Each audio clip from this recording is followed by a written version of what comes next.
Today I'm with Kelley Anderson again, and we're going to be talking more about getting your house ready to get on the market.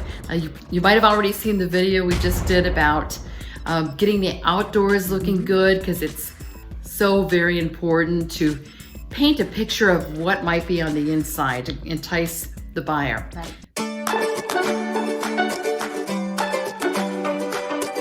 So now we're going to be talking about once we walk in the house. But I want to address this directly to you as the owner, because you're getting ready to sell. So you need to actually walk through your house from the front door and do a survey as you walk around your home.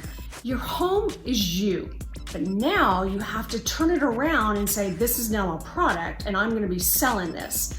So you need to look around the house and say, first of all, is my paint up to date? Do I have anything in the paint area that might be too distracting? So we can neutral that. That might be something easy to do because paint's cheap. It doesn't really bust the budget too much. Second, take a look at the flooring. Is your flooring up to date? Is it clean? That's something you could schedule now, especially carpet, right?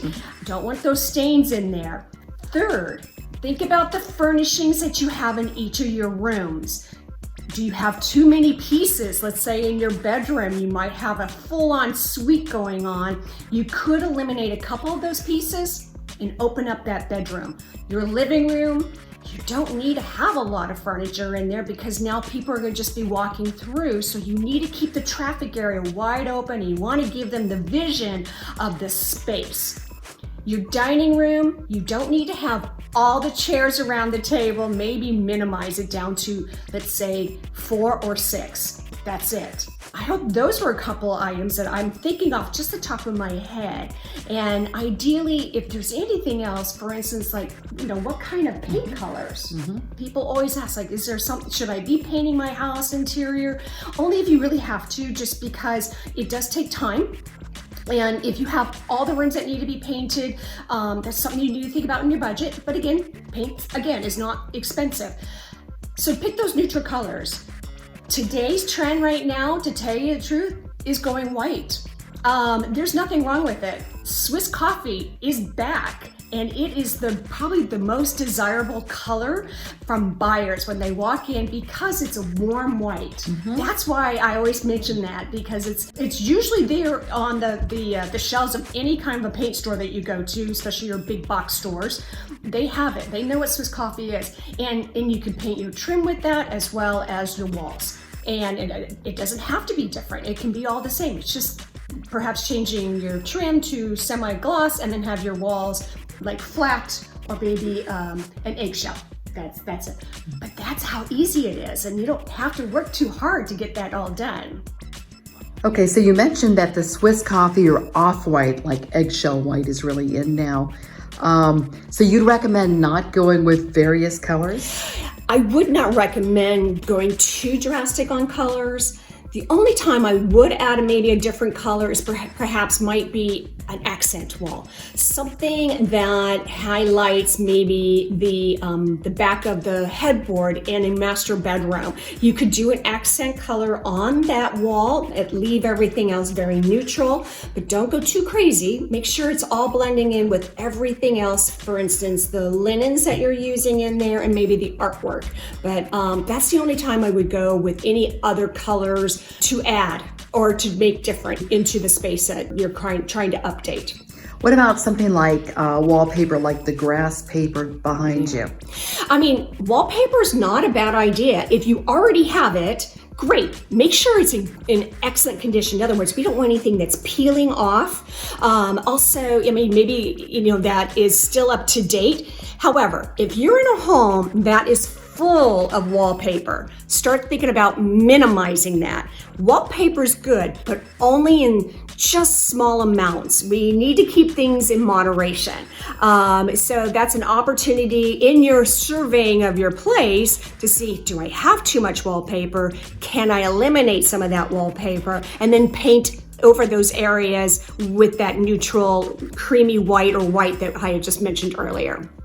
Okay, so what are the other things that we're gonna take a look at when we walk through the house? Certainly. What we're going to take a look at too is like, how are the cabinets in your kitchen? Because you know, kitchen sells. Do you have good quality cabinets hanging in there? First of all, are all the doors in?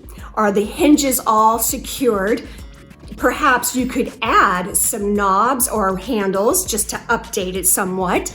Also think about, how are the faucet fixtures on your sink? Is it up to date? Are there any calcium that's built up and you need to scratch that off and clean it out? Is the sink in really good condition too? For instance, if it's a porcelain sink, perhaps having a porcelain kit, take care of any chips and cracks that you see in it, and then add perhaps a decorative towel just to add some color, and maybe a potted plant, or maybe a bowl of fruit. That's all. Don't need to have anything else inside in your kitchen other than your coffee maker, but put away all your appliances, keep everything clean, but mostly just take a look to see how well your cabinets are.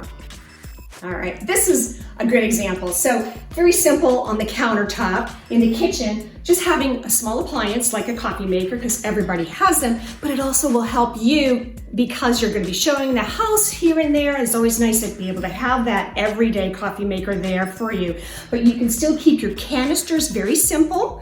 And then the coffee maker, maybe a little towel on the stove. However, I want to show you something really quick.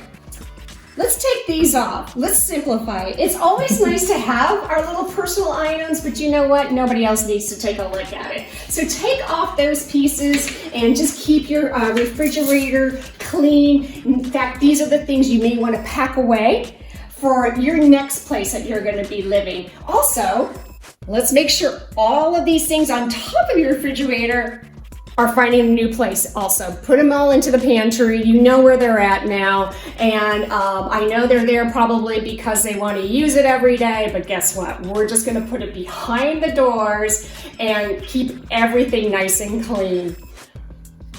So this is a great example on how great shape these cabinets are. These have been here for quite some time. However, keeping them clean, keeping them updated, and then adding an updated modern knob or a pull will help update. These cabinets, again, were painted in a Swiss coffee, but that was about, I'm going to tell you, 10 years ago, and they look fabulous. They're still in really good condition. And so if that's the way the shape of your cabinets are, that's great. Now you don't have to worry too much about it. However, does painting the cabinets make sense? It may. If you have, let's say, the old golden oak that were used back in the 80s, you may want to consider painting those and hire a professional unless you are a good DIYer.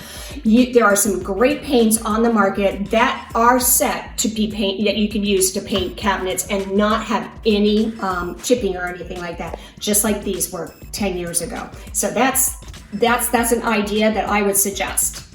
Well, thank you for all that great information, Kelley. It was so helpful. And our next video is going to be on decluttering. That's a very important part of the process, isn't it? It is, because this is the part that, you know, you might want to start packing.